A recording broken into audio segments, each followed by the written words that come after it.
મારા ઘરે આવ નહીં તો તારી એવી જગ્યાએ બદલી કરી નાખીશ કે પછી તને પછતાવો થશે।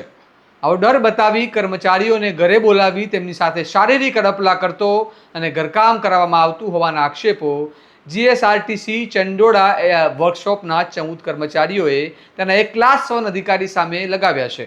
ઉપરાંત આ અધિકારી જાતિ આધારિત ટિપ્પણીઓ કરી માર મારતો હોવાના પણ આક્ષેપો કરી કર્મચારીઓએ રાજ્યના મુખ્યમંત્રી અમદાવાદ પોલીસ કમિશનરને લેખિતમાં ફરિયાદ પણ કરી છે। આવો વિગતે વાત કરીએ આ ગંભીર મામલા વિશે આ અહેવાલમાં। નમસ્કાર, હું ચિરાગ વર્ષાબેન, આપ જોઈ રહ્યા છો સમમાન। અમદાવાદના ચંડોળા વિસ્તારમાં આવેલા ગુજરાત રાજ્ય માર્ગ વાહન વ્યવહાર નિગમ એટલે કે જીએસઆરટીસીના ડિવિઝન વર્કશોપમાંથી એક ચોંકાવનારો વિવાદ સામે આવ્યો છે।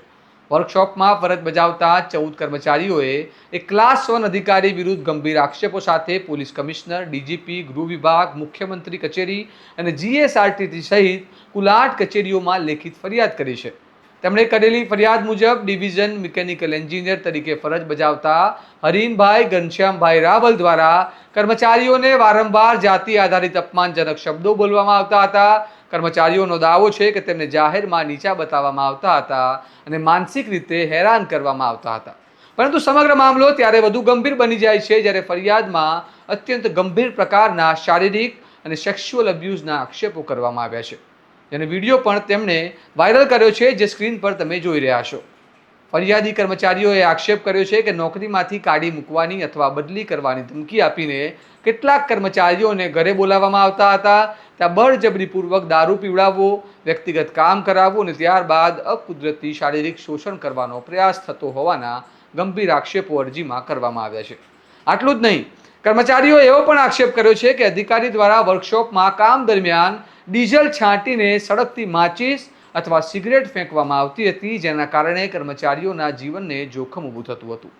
ઘટનાની પરાકાષ્ઠા ત્યારે આવી જાય જ્યારે કિરીટભાઈ પટની નામના કર્મચારી સાથે જાહેરમાં મારપીટ કરવામાં આવી હોવાના આક્ષેપ થયો અને ઈજાગ્રસ્ત કર્મચારીને સારવાર અને મેડિકલ તપાસ માટે હોસ્પિટલ ખસેડવામાં આવ્યો હોવાનું પણ ફરિયાદમાં જણાવાયું છે। અને સૌથી મોટો સવાલ એ છે કે જો 14 કર્મચારીઓ એક સાથે આવી ગંભીર ફરિયાદ કરે છે તો શું આક્ષેપોની તાત્કાલિક અને નિષ્પક્ષ તપાસ થવી ના જોઈએ? કારણ કે આ માત્ર એક અધિકારી સામેની ફરિયાદ નથી। આક્ષેપો સાચા હોય તો તે સરકારી કચેરીમાં સત્તાના દુરુપયોગ, કર્મચારી શોષણ અને કાર્યસ્થળની સુરક્ષા સાથે જોડાયેલો અત્યંત ગંભીર મુદ્દો બની શકે છે। જોકે હાલ આ તમામ આરોપો ફરિયાદના આધારે કરવામાં આવ્યા છે અને સંબંધિત અધિકારી તરફથી આ મામલે કોઈ સત્તાવાર પ્રતિક્રિયા સામે આવી નથી। તપાસ બાદ જ સમગ્ર સત્ય બહાર આવશે। તમે સાંભળો આ મામલે પીડિત કર્મચારીઓ શું કહી રહ્યા છે। આજ રોજ સવારે ચાની પત્તી અને મોરસ ખાંડ લાવવાની બાબતથી સાહેબે મને પૂછ્યું કેમ તું લાવ્યો નથી? એમ કે મેં સાહેબ હું નથી લાવ્યો, શેખભાઈ લાવવાના છે। એ બાબતથી મને મા સામું ગાળો બોલી, કોલર પકડી મને લાફે લાફે ફરી વળે સાહેબ। અને પછી ગુર્દા પાટીઓ મારવા બેઠા અને મા સામું અમારી જાતિ વાઘરી વિશે ગાળો બોલવા બેઠા સાહેબ અમને। સાહેબનું નામ છે એચજી રાવલ, હિરેનભાઈ રાવલ। એ ડીએમઈ સાહેબ છે અમારા। ડીએમઈ સાહેબ એચજી રાવલ છે। એમણે સ્ટાફના છોકરાઓ સાથે અને વર્કર્સ સાથે માનસિક અને શારીરિક રીતે હેરાનગતિ કરેલ છે અને સેક્સ્યુઅલ હેરાસમેન્ટ કરે છે અને ખોટી માંગણીઓ કરે છે। જાતિક વિષયક અને મા બેન સામે ખોટી ગાળો આપે છે અને રજૂઆત કરતા એમને બદલી અને ટ્રાન્સફરની ધમકી આપે છે। ખોટી કામગીરી કરે છે, ઘરે બોલાવીને અમાનવીય માંગણીઓ કરે છે, બીભત્સ માંગણીઓ કરે છે। એચજી રાવલ પ્રત્યે કાયદેસર કાર્યવાહી થવી જોઈએ અને જે તે માંગણીઓ કરે છે અને સેક્સ્યુઅલ હેરેસ્ટ કરે છે એના અમારી જોડે નક્કર અને સજોદ પુરાવા છે।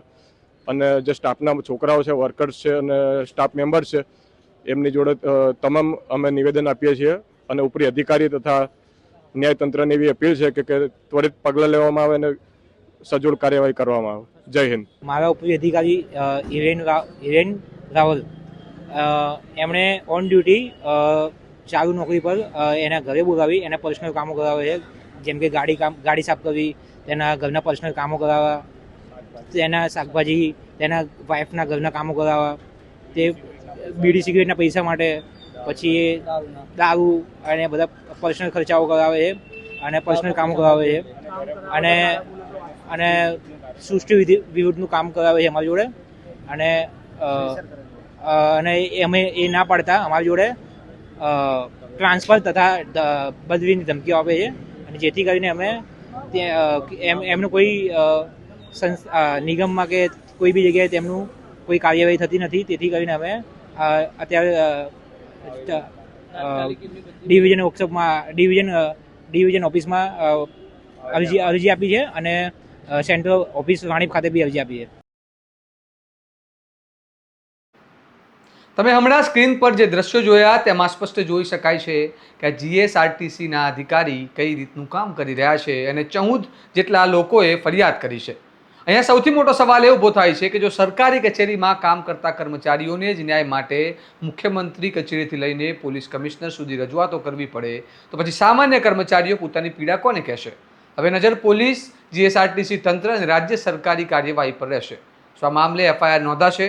શું સ્વતંત્ર તપાસ થશે અને શું ફરિયાદી કર્મચારીઓને ન્યાય મળશે? આવા અધિકારીઓ સાથે શું થવું જોઈએ? આ મામલે તમારું શું કહેવું છે? આવી ગંભીર ફરિયાદોની સમયબદ્ધ અને સ્વતંત્ર તપાસ થવી જોઈએ કે નહીં? અમને કમેન્ટમાં જણાવો અને આવા જ વિશ્લેષણાત્મક અહેવાલો માટે તમારા સ્વમાનને લાઇક, શેર અને સબસ્ક્રાઇબ કરવાનું ભૂલતા નહીં. નમસ્કાર.